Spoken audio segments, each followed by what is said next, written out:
सहावी सोम मराठीमध्ये मी सावी तुमचं खूप खूप मनापासून स्वागत करते. आज मी तुम्हाला मूग डाळ आणि ज्वारीच्या पिठाचा खमंग असा नाश्ता बनवून दाखवणार आहे. हा नाश्ता करायलाही खूप सोपा आहे, अगदी झटपट बनतो.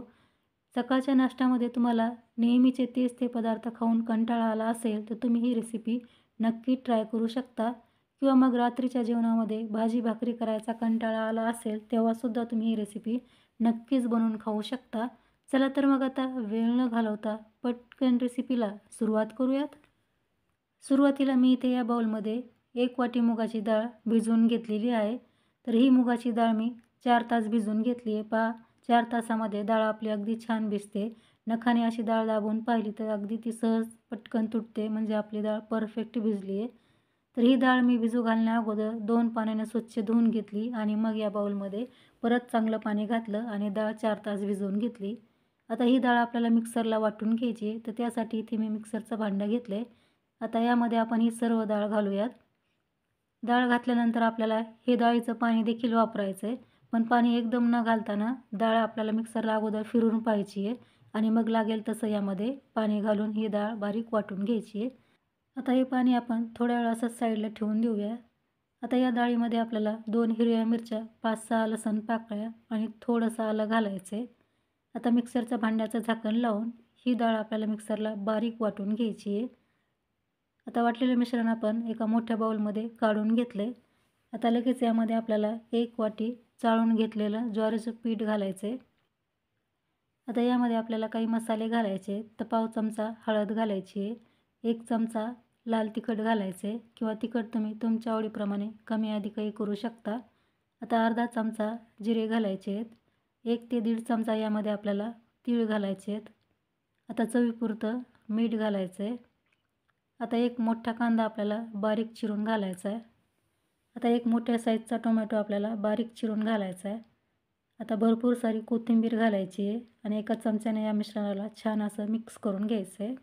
सुरुवातीला जे आपण डाळीतलं पाणी बाजूला ठेवलं होतं ना, ते मला मिक्सरला डाळ वाटताना संपूर्ण पाणी लागलेलं आहे.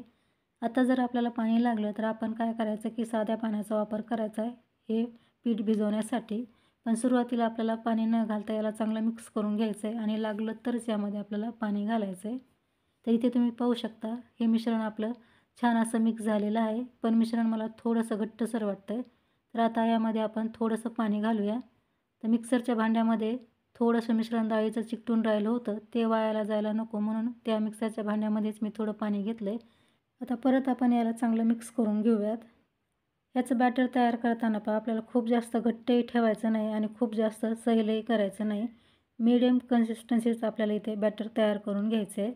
तर तुम्ही इथे पाहू शकता आपलं बॅटर परफेक्ट असं तयार झालेलं आहे. आता लगेच आपण नाश्ता बनवायला सुरुवात करूयात. तर इथे मी गॅसवरती तवा अगोदरच गरम करायला ठेवला होता. तव्याला असं आपल्याला थोडंसं तेल लावून घ्यायचं आहे. आता आपण तयार केलेलं मिश्रण यावरती टाकायचं आहे आणि याला हलक्या हाताने थोडंसं पसरवून घ्यायचं आहे. तर तुम्हाला कसा जाड किंवा पातळ हा नाश्ता हवा आहे त्याप्रमाणे तुम्ही यावरती हे मिश्रण घालून याला छान असं पसरवून घ्यायचं आहे. तर मी 1.5 चमचा मिश्रण यावरती घालून याला छान पसरवून घेतलं आहे. आता थोड्या वेळ आपल्याला असंच होऊ द्यायचं आहे आणि थोडीशी वरची बाजू कोरडी झाली की त्याला तेल लावून घ्यायचं आहे. आता आपल्याला याला असं पलटी करून घ्यायचं आहे. तर हा नाश्ता भाजताना पहा गॅस आपल्याला मीडियम ठेवायचा आहे आणि मीडियम गॅसवरती अशा प्रकारे आपल्याला अलटपलट करून हा नाश्ता खमंग असा भाजून घ्यायचा आहे. तर तुम्ही इथे पाहू शकता याला रंगही खूप सुरेख आला आहे आणि हा खमंग कुरकुरीत भाजला देखील गेलेला आहे. तर आता आपण बाहेर काढूया. तर पाहू शकता खूप मस्त आपला हा नाश्ता तयार झाला आहे. आता हा साईडला ठेवते आणि आणखी एक नाश्ता मी तुम्हाला बनवून दाखवते. तर मी परत एकदा याला तेल लावून घेतलेलं आहे आणि नंतरच यावरती आपण तयार केलेलं मिश्रण घातले. प्रत्येक वेळी आपल्याला थोडंसं तेल याला तव्याला लावून घ्यायचं आहे, म्हणजे नाश्ता आपला अगदी पटकन निघतो. तर नाश्ता तुम्हाला आणखी लवकर व्हावा असं वाटत असेल तर तुम्ही यावरती झाकण देखील ठेवू शकता. झाकण ठेवलेले वरतून याला लवकर वाफ येते आणि नाश्ता आपला पटकन तयार होतो. तर आता आपल्याला अशाच प्रकारे संपूर्ण नाश्ता बनवून घ्यायचा आहे.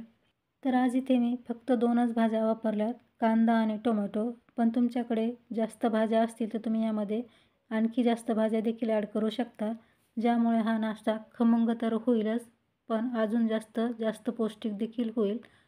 तर पहा अलट-पलट करून मी याला खमंग कुरकुरीत भाजून घेतले. आता काढून घेऊया आणि अशाच प्रकारे आपण आणखी काही धिरडे बनवून घेऊया.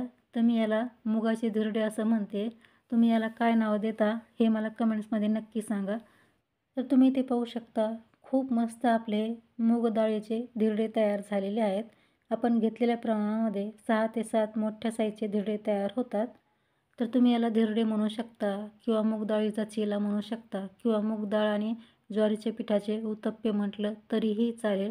काहीही म्हणा, पण करायला हा पदार्थ खूप सोपा आहे आणि खायला त्याहीपेक्षा टेस्टी लागतो. तर ट्राय करून पहा. रेसिपी कशी वाटली कमेंट्समध्ये मला नक्की सांगा. आवडली असेल तर लाईक, शेअर करा. तर लवकरच भेटू आणखी एका अशा छानशा रेसिपीसह. तोपर्यंत मस्त खा आणि हेल्दी राहा. धन्यवाद.